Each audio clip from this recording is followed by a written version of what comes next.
जैसा कि बार बार इस चीज़ का जिक्र होता है कि कोर्स को अच्छे तरीके से मुकम्मल करने के लिए अच्छी तरह से हर चीज़ को ज़हन नशीन करना इंतहाई ज़रूरी है।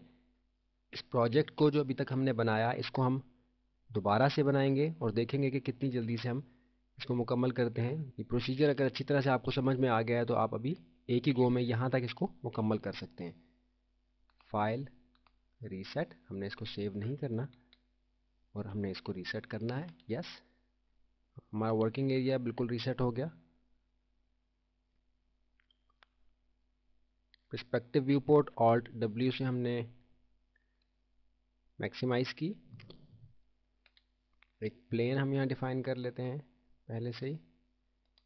कलर लाइट कर दिया। ओके। लाइन, एल प्रेस करके left view, zoom to extend, और यहाँ हम एक लाइन डिफाइन कर रहे हैं ग्लास के लिए।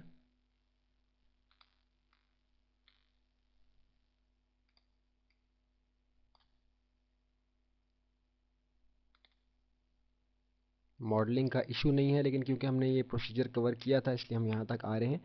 और हम ये फ़र्ज़ कर रहे हैं कि पिछले वॉल्यूम्स के ज़रिए से किसी किस्म की ऑप्शन आपको समझने में मुश्किल पेश नहीं आ रही।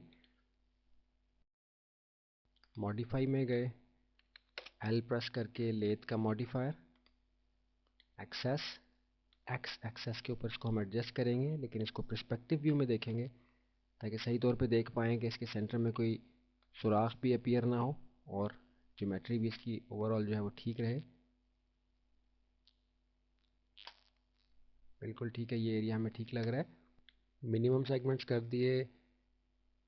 Right click, convert to editable poly, 7 press करके देखा तो 648 हमारे फेसेस हैं, बिल्कुल ठीक है। मज़ीद स्मूथ हमें ग्लास करने की इस वक्त ज़रूरत नहीं है क्योंकि हमने ओवरऑल प्रोसीजर समझना है।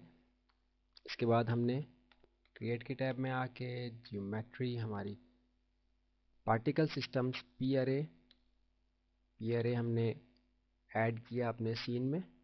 पिक ऑब्जेक्ट, क्लास को हमने सेलेक्ट किया, हमारा ऑब्जेक्ट डिफाइन हो गया। छोटे छोटे से पार्टिकल्स हमें नज़र आ रहे हैं, इसमें से हमारा क्लास अटैच हो गया है पी अरे के साथ।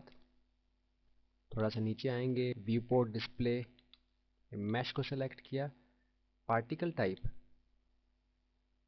ऑब्जेक्ट, और अब आप देख रहे हैं कि ये उसी जगह हम पहुंच गए जहां तक हमने प्रोजेक्ट मुकम्मल किया था। एक डिफ्लेक्टर हमने इसके बाद इसमें अप्लाई किया था। स्पेस वाप्स, फोर्सेस, नीचे आ जाएं, डिफ्लेक्टर, पी ओमनी फ्लैक्ट, डिफ्लेक्टर हम अप्लाई कर रहे हैं टॉप व्यू से।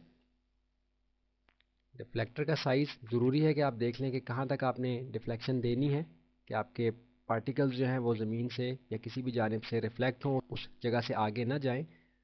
तो इसका आइकॉन हम थोड़ा बड़ा डिफाइन कर लेते हैं।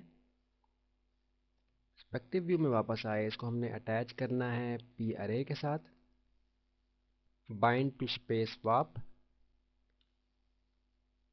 पी अरे के साथ हमने अटैच किया। पी अरे एक लम्हे को ब्लिंक हुआ, इसका मतलब है कि ये इसके साथ अटैच हो गया है। लेफ़्ट व्यू में आके हम अपने स्लाइडर को मूव करते हैं तो आप देख रहे हैं कि आपके पार्टिकल्स यहाँ से नीचे नहीं जा रहे।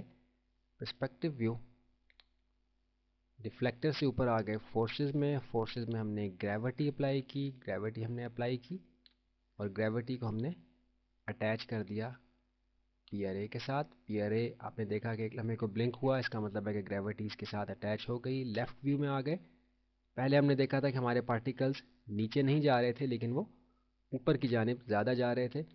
अभी ग्रेविटी की वजह से आप देख रहे हैं कि ये सारे जो हैं ये नीचे की जानिब आएंगे। हमने मेक श्योर कर लिया कि हमने जो प्रोजेक्ट किया है वो अच्छी तरह से हमें ज़हन नशीन हो गया और अब एक गो में आप ये सारा प्रोसीजर जो है वो मुकम्मल कर सकते हैं।